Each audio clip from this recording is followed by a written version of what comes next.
Hi guys, இன்னைக்கு நம்ம சேனலில் வெண்டைக்காய் பக்கோடா செய்வது எப்படின்னு வாங்க பார்க்கலாம். அதுக்கு முன்னாடி சப்ஸ்கிரைப் பண்ணிக்கோங்க, நம்ம சேனலை லைக் பண்ணிக்கோங்க. பாருங்கள், முழு வெண்டைக்காயை எடுத்து தண்ணியில் போட்டு சுத்தமாக கழுவி வாஷ் பண்ணிவிட்டு எல்லா வெண்டைக்காயையும் சுத்தமாக துடைக்கணும். துடைச்சிட்டு இந்த மாதிரி ரெண்டாக கட் பண்ணுங்கள். இந்த மாதிரி ரெண்டாக கட் பண்ணிங்கன்னா ரெண்டாக கட் பண்ணி இதில் இருக்கிற விதையை எடுங்க. விதையை எடுத்திங்கன்னா விதையெல்லாம் எடுத்துருக்கேன் பாருங்கள். விதையை எடுத்துட்டு இந்த மாதிரி கட் பண்ணுங்கள். நீட்டாக கட் பண்ணிங்க. பசங்க, சின்ன பசங்க விரும்பி சாப்பிடும். என்ன காரணம்னா இந்த வெண்டைக்காய் பசங்க சாப்பிடாது. ஆகையால் நம்ம இந்த மாதிரி செஞ்சு கொடுத்தோமா ரெசிபி பசங்களுக்கு ரொம்ப நல்லா பிடிக்கும், விரும்பி சாப்பிடுவாங்க. ஸ்கூல் போகும்போது கூட பசங்களுக்கு இதை சாப்பாட்டோடு சேர்ந்து கலந்து கொடுத்தீங்கன்னா வெண்டைக்காய் சாப்பிட்ற பசங்க வெண்டைக்காய் சாப்பிடும். ஏன்னா மூளை வளர்ச்சிக்கு நல்லது வெண்டைக்காய். அதனால் இதை பாருங்கள், எப்படி கட் பண்ணுறேன்னு பாருங்கள். இப்படி முனையை எப்படி கட் பண்ணிங்க, இந்த முனையை எப்படி கட் பண்ணிங்க.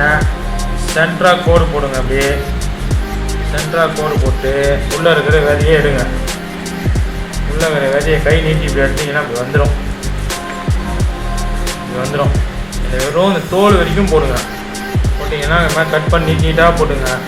இதாக கூட கொஞ்சம் வெங்காயம், பெரிய வெங்காயமாக பார்த்து ஒரு பீஸ் வெங்காயம் இதே மாதிரி பொடிசாக நறுக்கி போட்டிங்கன்னா ஒரு மொன்று இருக்கும். அது செய்முறையை நான் காட்டுறேன் பாருங்கள். ரொம்ப அருமையாக இருக்கும், டேஸ்ட்டாகவும் இருக்கும். இதுமாரி வெட்டின வெண்டைக்காயை வெயிலில் 5 நிமிஷம் காய வைங்க.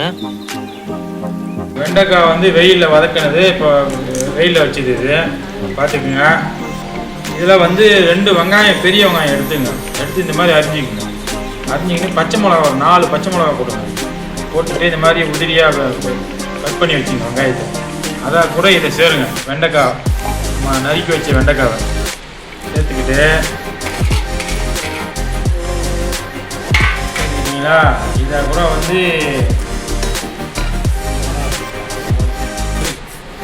இதில் சேர்த்துங்க. இஞ்சி பூண்டு பேஸ்ட் ஒரு 5 பூண்டு, 5 பல்லு பூண்டு, இஞ்சி ஒரு அவ்வளோ துண்டு இருந்தீங்கன்னா போட்டு சேர்த்துங்க. அது போட்டுங்க. நம்ம இது கொடுங்க, மிளகாய்த்தூள் போட்டுங்க. தேவையான அளவு உங்களுக்கு காரம் எவ்வளோ தேவைப்படுதோ அவ்வளோ மிளகாய்த்தூள் போட்டுங்க. கொஞ்சம் லைட்டாக ரெட் சில்லி பார்த்துங்க, ரெட் சில்லியே போடுங்க. ரெட் சில்லி கொஞ்சம் போட்டுங்க, காரத்துக்கு ஏற்ற மாதிரி போட்டுங்க. போட்டுக்கிட்டு பஜ்ஜி மாவு இருக்குது பார்த்தீங்களா, அது கொஞ்சம் போட்டுங்க. பஜ்ஜி மாவு தேவையான அளவு போட்டுங்க. பஜ்ஜி மாவு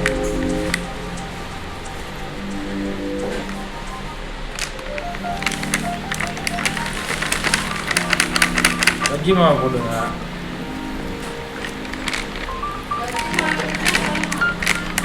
பஜ்ஜி மாவு இல்லைன்னா கடல மாவு போடுங்க. அப்புறம் கார்ன் பவுடர்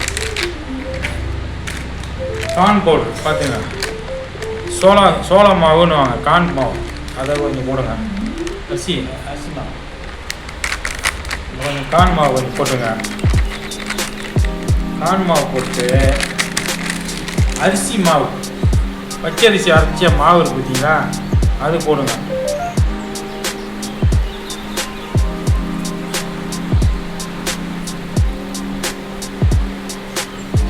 அளவு உப்பு, தேவையான அளவு உப்புங்க. தேவையான அளவு உப்பு போடுங்க.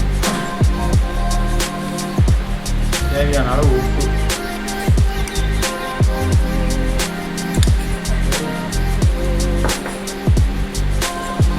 எலுமிச்சை பழம் கொஞ்சம் பிழிஞ்சிக்கங்க.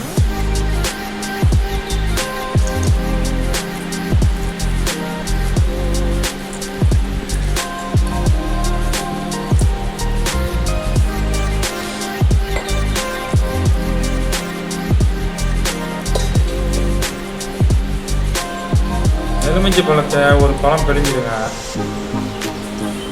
பிழிஞ்சிட்டு புதினா இலையே போடணும். எல்லாத்தையும் போட்டு நல்லா கிள்ளி போடுங்க, வாசனையாக இருக்கும்.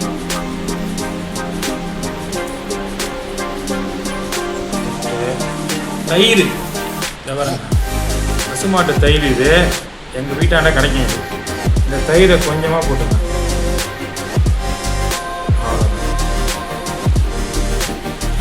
லைட்டாக, அதாவது தண்ணி ஊற்றாமல் இதுலேயே பிசையணும்.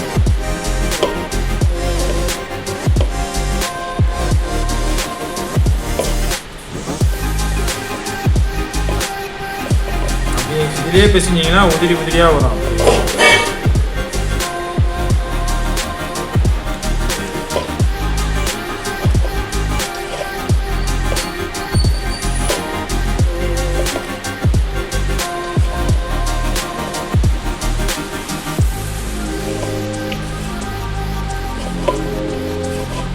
தண்ணி ஊற்றுனீங்கன்னா மொறுமொறுப்பு வராது. அதனால் போதிய அளவு தண்ணி இல்லாமல் அப்படியே பசிக்கணும். தேவையான அளவு லைட்டாக தான் தண்ணி சேர்க்கணும். நான் சொல்லும்போது பாருங்கள் செய்முறையில்.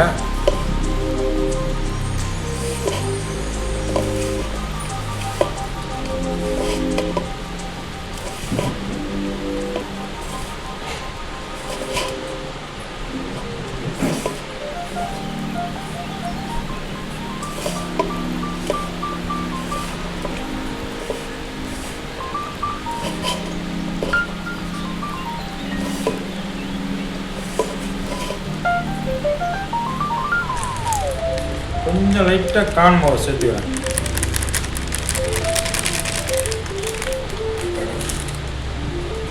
அரிசி மாவும் கொஞ்சம் சேர்த்துக்கிறேன். லைட்டாக தண்ணி, அவ்வளோதான்.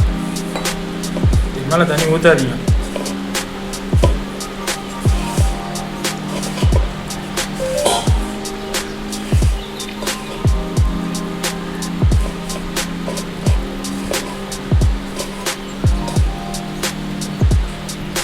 இந்த பதம் வர அளவுக்கு பிசைங்க. பார்த்தீங்களா பதம் வருதுங்களா? இந்த அளவுக்கு பிசிச்சிட்டிங்கன்னா போட்டிங்கன்னா உதிரி உதிரியாக வரும். அப்படி அப்புறமா அந்த எண்ணெயில் போடும்போது காட்டுறேன் பாருங்கள். ஒரு 10 நிமிஷம் ஊற வைங்க. அப்படியே 10 நிமிஷம் ஊற வைங்க. ஊற வச்சுட்டு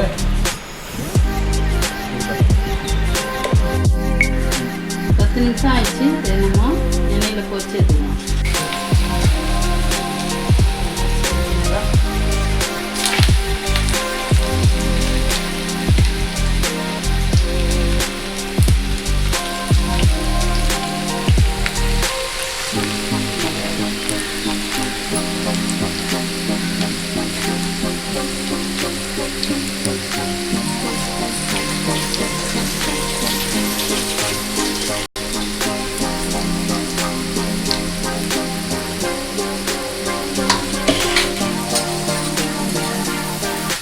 கலர்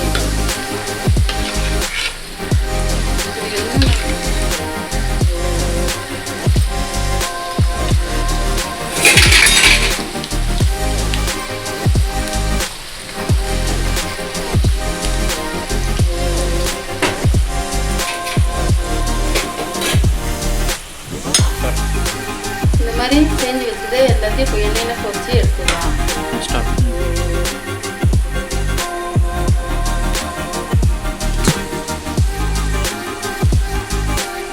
இந்த மாதிரி நல்லா கோல்டு கலர் வந்து இருக்கும்